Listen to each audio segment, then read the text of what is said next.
Have you seen or have you ever met our current congressman? Uh-uh. Okay. I shouldn't have to wonder what my congressman's doing. You should know without having to. Yeah. At a lot of the shops I've worked at, they put big glass windows in.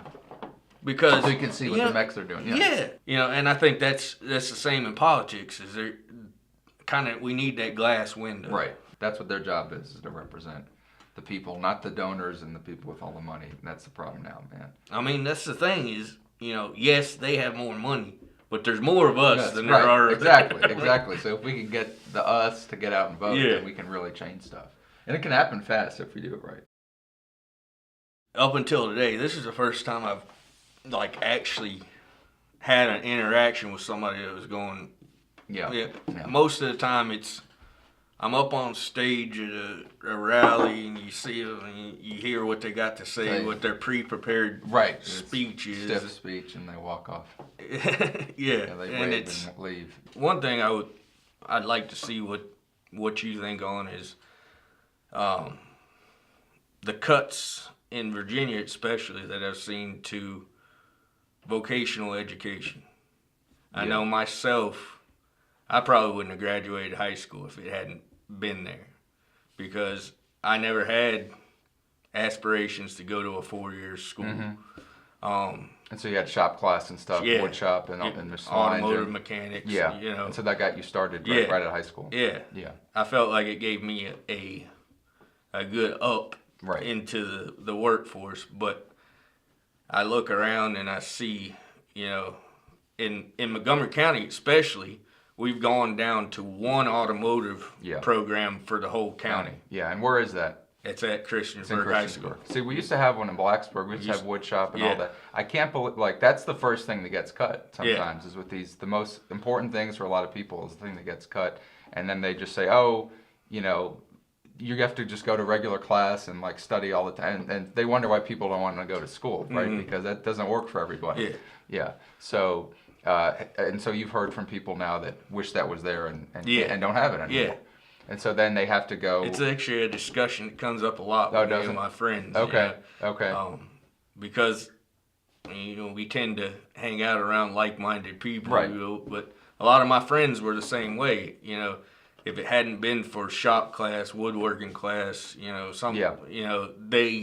that was what got them to school. Right. And they knew they had to go through the math, and history and everything to be able to do shop class. Right. Okay.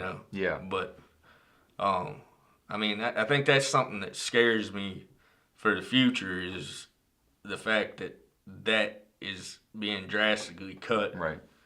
And stuff like that. Yeah, now with the more advanced machinery, you need more time to learn all this stuff, right? So all the now if the car is they're all electronic, and you can't just open the hood and wrench it. So many more things you have to learn. So cutting that puts you even farther back, and you have to go to. Sometimes people go to the technical schools after high school, and it costs a lot of money, right? Yeah, your pay is based on your experience. Right. It's not like say a lawyer or whatever, you go to law school, you're going to make there's a certain amount of money you're pretty much going to make it out of law school. Right.